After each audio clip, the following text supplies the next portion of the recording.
I still remember the day I met Sarah, my husband's mother. It was a crisp autumn afternoon, and David and I had just announced our engagement. Excitement coursed through my veins as we arrived at Sarah's grand house for the first time. Little did I know that this seemingly joyous occasion would mark the beginning of a tumultuous journey. As we approached the elegant front door, adorned with a polished brass knocker, I felt a twinge of nervousness. I straightened my dress, hoping to make a good impression. Sarah swung the door open, and her icy blue eyes met mine. There was no warm smile or welcoming embrace, just a scrutinizing gaze that made me feel instantly small and insignificant.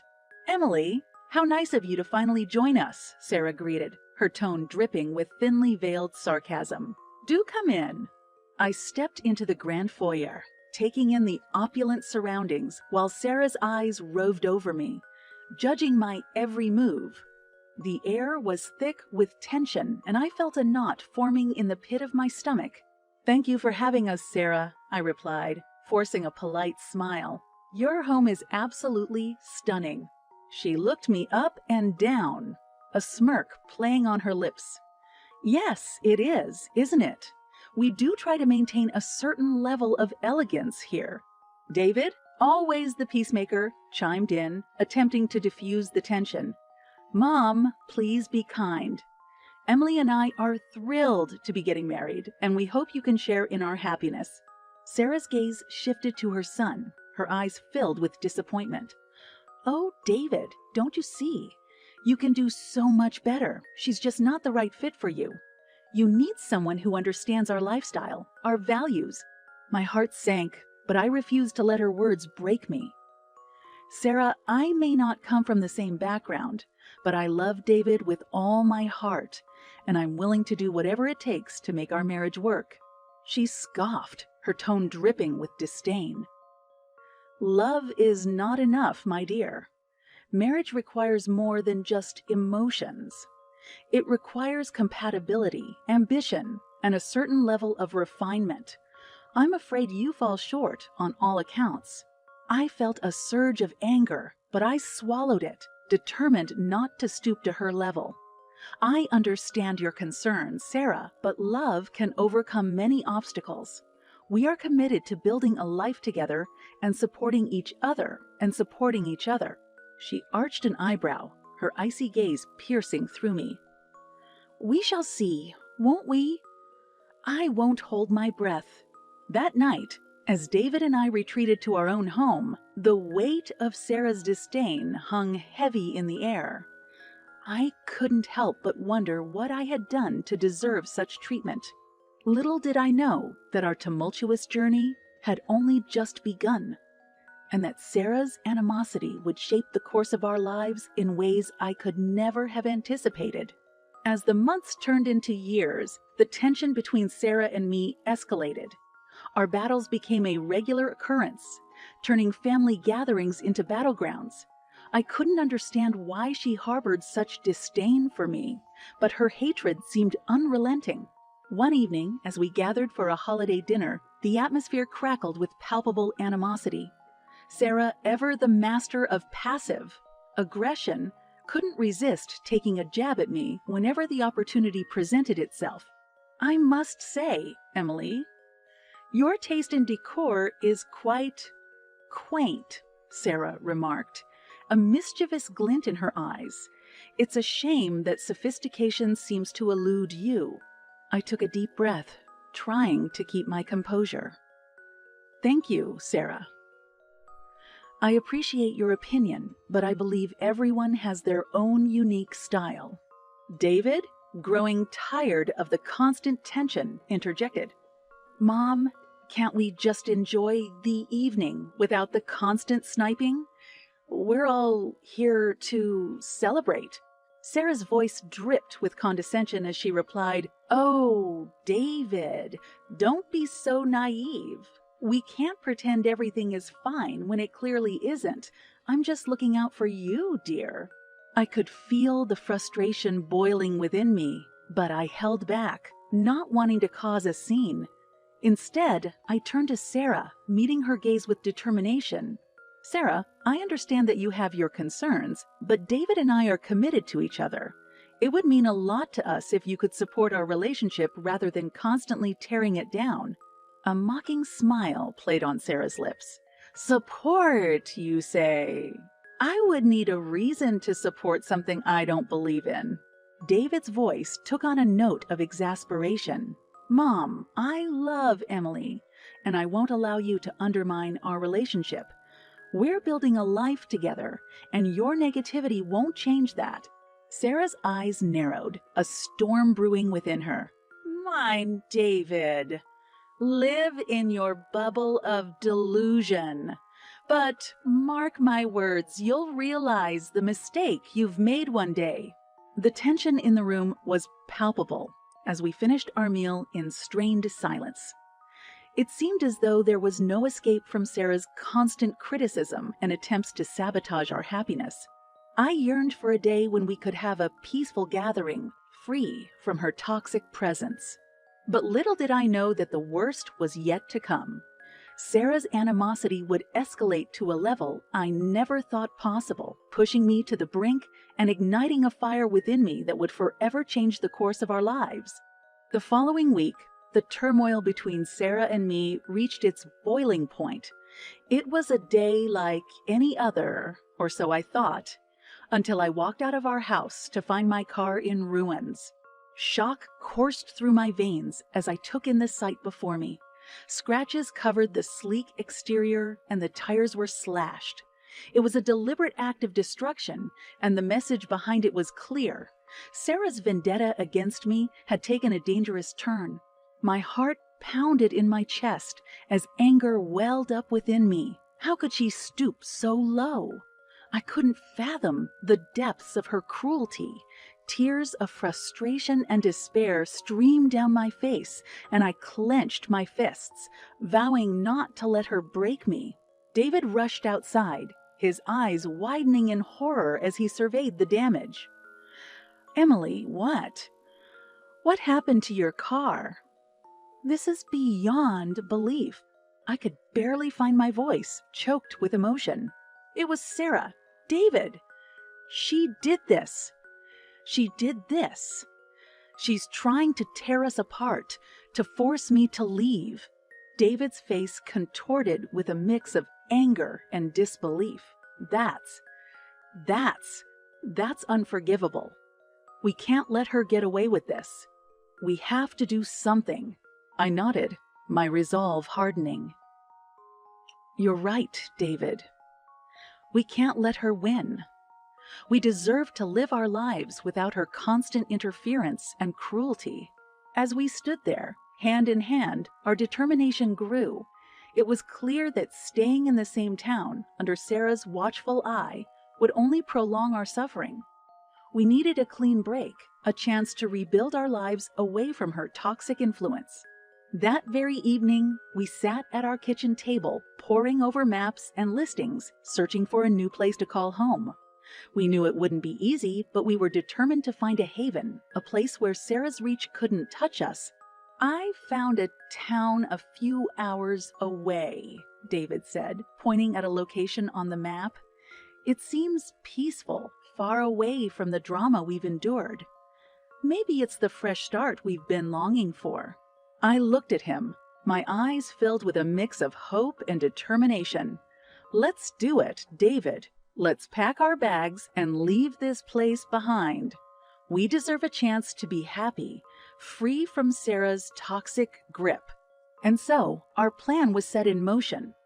We sold our house, packed our belongings, and embarked on a journey to a new town, where the echoes of Sarah's venomous words would fade away. We left behind the pain and destruction, driving away from the wreckage of my car and the ghosts of our past. As the miles rolled by, I could feel a sense of liberation wash over me. The weight on my shoulders began to lift, replaced by a newfound sense of hope and possibility. We were taking control of our own lives, refusing to let Sarah's actions define us. Little did Sarah know that her attempt to break us apart would only strengthen our bond. The car incident became a turning point, igniting a fire within me. Revenge simmered in my thoughts, and I knew that we would find a way to ensure that Sarah would never again have the power to hurt us. Our journey to the new town was filled with anticipation and nervous excitement. It was a leap into the unknown, but we were ready to face whatever lay ahead. We were determined to leave behind the nightmare of Sarah's presence, and in doing so, we would discover the strength and resilience we never knew we possessed. As we arrived in the picturesque town of Willowbrook, a sense of relief washed over us. The air felt fresher, the streets quieter, and the burden of Sarah's cruelty began to lift from our shoulders. This was our chance at a fresh start, a new chapter in our lives where we could create our own happiness.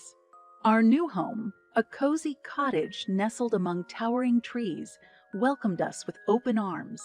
The scent of freshly cut grass and the gentle rustle of leaves provided a comforting backdrop to our excitement. We unpacked our belongings, carefully arranging them in their new places, and breathed in the possibility that this town held. In the days that followed, we explored our new surroundings, getting acquainted with the quaint shops, friendly neighbors, and charming parks. The town's residents greeted us warmly, and we soon felt a sense of belonging that we hadn't experienced in years. One sunny afternoon, as we strolled hand in hand through the town center, we stumbled upon a small cafe with a cozy patio. The aroma of freshly brewed coffee and baked goods filled the air, enticing us inside. We settled at a table, our smiles mirroring the newfound joy within our hearts. A friendly waitress approached, her eyes bright with warmth. "Welcome to Cafe Serendipity." David grinned and looked at me, his eyes sparkling. "2 cups of your finest coffee, please. And maybe a slice of that delectable-looking pie." As the waitress left to fulfill our order, I couldn't help but admire the peaceful ambiance around us. This town felt like a refuge, a place where we could heal and rebuild. David leaned in closer, his voice a gentle whisper. "Can you believe we finally made it, Emily? We're free from the constant battles and the pain of the past. This town, this moment, it feels like a fresh start, doesn't it?" I nodded, a smile gracing my lips. "Yes, it does, David. We've come so far, and I'm grateful every day that we had the courage to leave it all behind. This is our chance to create the life we deserve without the toxicity that haunted us, Our coffee arrived, and we clinked our mugs together, savoring the rich warmth.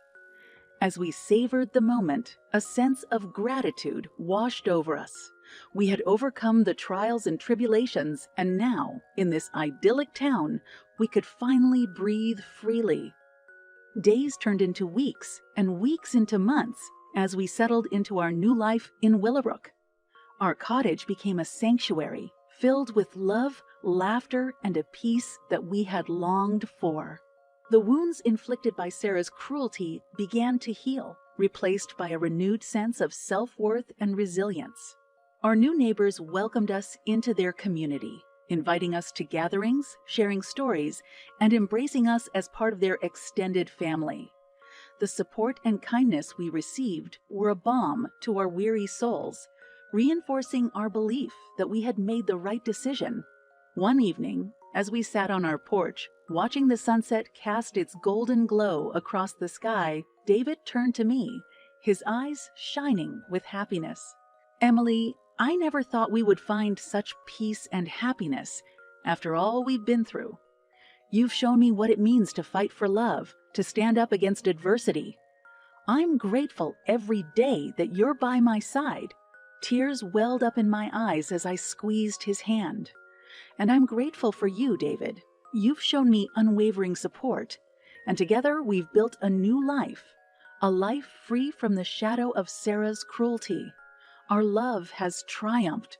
As we watched the sun dip below the horizon, casting a warm embrace over our little town, we knew that our journey had brought us to this moment of tranquility and happiness. Willowbrook had become more than just a place on a map. It was our sanctuary, our testament to the power of resilience and the unwavering strength of our love. And deep within me, the fire of revenge still burned, reminding me that our story with Sarah was far from over.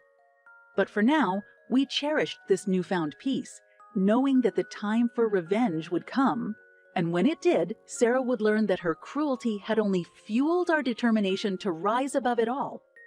Months had passed since we settled in Willowbrook, finding solace in the embrace of our new community.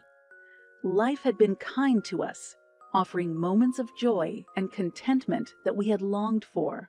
However, the fire of revenge still burned within me, a constant reminder of the unfinished business with Sarah. One crisp autumn day, as the leaves turned golden and the air carried a hint of anticipation, a letter arrived at our doorstep. Its sender was none other than Sarah, and curiosity mingled with caution as I opened the envelope. Inside, I found a handwritten note that read, "Emily and David, I have been reflecting on my actions and the pain I have caused. I realize now the damage I have done, and I am truly sorry. I want to make amends and mend our fractured relationship. Please consider meeting me for a heartfelt conversation. Sincerely, Sarah." A mixture of surprise and skepticism washed over me. Could this be genuine? Could this be genuine? Could Sarah truly have a change of heart? As I shared the contents of the letter with David, he regarded it with cautious hope. "Emily, this could be an opportunity for closure," David said, his voice tinged with uncertainty. "But we have to be careful. We can't let ourselves be vulnerable to her again." I nodded in agreement, my mind spinning with conflicting emotions. "You're right, David.